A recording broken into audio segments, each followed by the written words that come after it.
यदि समाज विकास गर्ने हो भने, समाजलाई अगाडि लिएर जाने हो भने त्यसको एउटा आधार स्तम्भ भनेको शिक्षा हो। जबसम्म हामीले शिक्षामा लगानी गर्न सक्दैनौँ, जबसम्म हामीले शिक्षामा नवीनतम कार्यहरू गर्न सक्दैनौँ, तबसम्म शिक्षा रूपान्तरण हुन सक्दैन। आज विश्वको जति पनि राष्ट्रको इतिहास हेर्ने हो भने, जति पनि समाजको विकासको गतिलाई मापन गर्ने हो भने उनीहरूले सुरुमा सबैभन्दा बढी शिक्षामा लगानी गरेको, शिक्षामा केन्द्रित भएको हामीले देख्छौँ। तसर्थ यस विगतमा नगरपालिकालाई समृद्ध नगरपालिका बनाउने हो भने, मानवीय विकास गर्ने हो भने यहाँका विद्यार्थीहरूले राष्ट्रिय मात्र होइन अन्तर्राष्ट्रिय रूपमा प्रतिस्पर्धा गराउन सक्ने हो भने अबको 5 वर्ष पछाडि, अबको 10 वर्ष पछाडि यहाँको विद्यार्थीहरूले आफ्नो छुट्टै पहिचान गराउन सफल गराउने हो भने हामीले शिक्षामा लगानी गरेर, शिक्षामा धेरै नै सृजनशील काम गरेर अगाडि बढ्न जरुरी चाहिँ छ।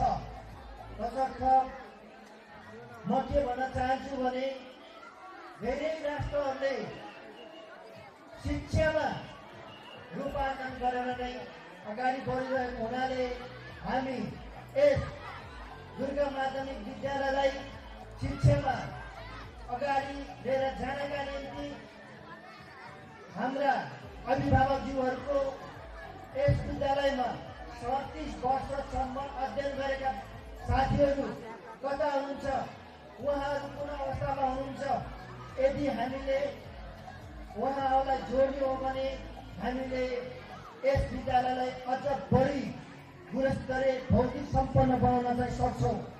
मैले किन भनिरहेको छु भने अहिलेसम्म पढेका युवा विद्यार्थीहरू मध्येबाट जम्मा 23 जनाले सहयोग गर्दाखेरि पनि लगभग 2 लाख रुपियाँ हामीसित आर्थिक सङ्कलन भएको रहेछ। एकै वर्षमा अहिलेसम्म एसएलसी बनिसके पछाडि एसएलसीदेखि एससीसम्म आइसक्दाखेरि 589 जना विद्यार्थीहरू पास आउट भएर गएका रहेछन्। त्यस्तै कक्षा 8 पढ्दाखेरि, कक्षा 5 पढ्दाखेरि छोडेका विद्यार्थीहरूले हेर्ने भने लगभग हजार विद्यार्थीहरू रहेका चाहिन्छन्। ती विद्यार्थीको 50%, 10%, 20%, 30% विद्यार्थीहरूसित पनि हामीले सहकार्य गर्ने हो भने हामीलाई आर्थिक अभाव हुन पनि सक्छ।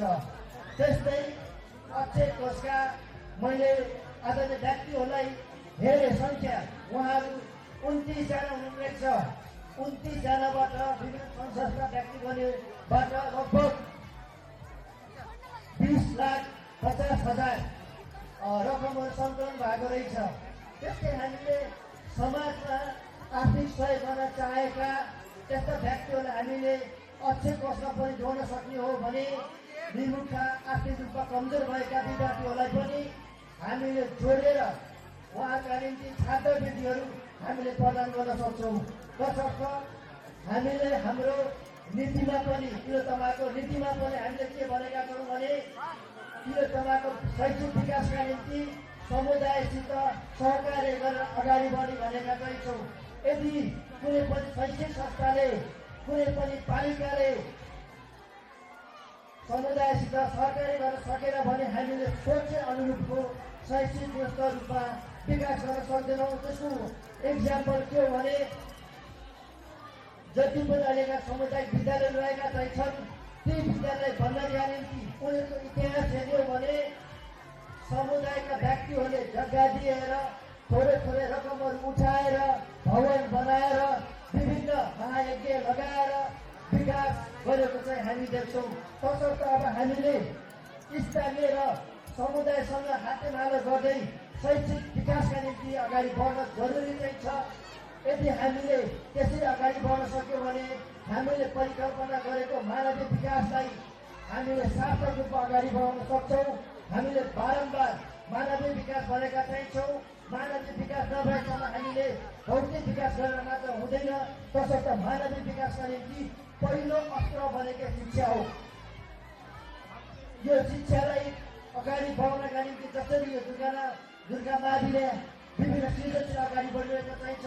त्यसरी नै हामी हाम्रो नगरपालिकाबाट हामीले विभिन्न कार्यक्रमका माध्यमबाट सामुदायिक विद्यालयको विकासका निम्ति अगाडि बढिरहेका चाहिँ छौँ। हामीले पढ्दै कमाउँदै कार्यक्रम ल्याएका चाहिँ छौँ। एक विद्यालय सृजनशील कार्यक्रम भनेका चाहिँ छौँ। विद्यार्थीहरूलाई च्यालेन्ज फन्ड भनेर दिएका चाहिँ छौँ। नवप्रवर्तन भनेका चाहिँ छौँ। हामीले विभिन्न कार्यक्रमहरू गरेर अहिले हामी नयाँ आइडियाहरूमा विद्यार्थीहरूलाई कम्पिटिसन गराएर हामीले चाहिँ उनीहरूलाई हौसला प्रदान गर्न खोजिरहेका चाहिँ छौँ। तसर्थ मैले आदरणीय सम्पूर्ण महानुभावहरूलाई के भन्न चाहन्छु भने किनसम्म नगरपालिकाको शिक्षाले गति लिएको चाहिँ छ। त्यो शिक्षाको गति ल्याउनका निम्ति तपाईँ हाम्रो यो दुर्गामारी पनि विकास हुन जरुरी चाहिँ छ, भइरहेको चाहिँ छ। यसमा नगरपालिकाले चाहेर मात्र, जनप्रतिनिधिले चाहेर मात्र, विद्यालयले चाहेर मात्र हुँदैन। तपाईँ हामी सबैले हातेमालो गरेर अगाडि बढ्न सक्यौँ भने नेपालको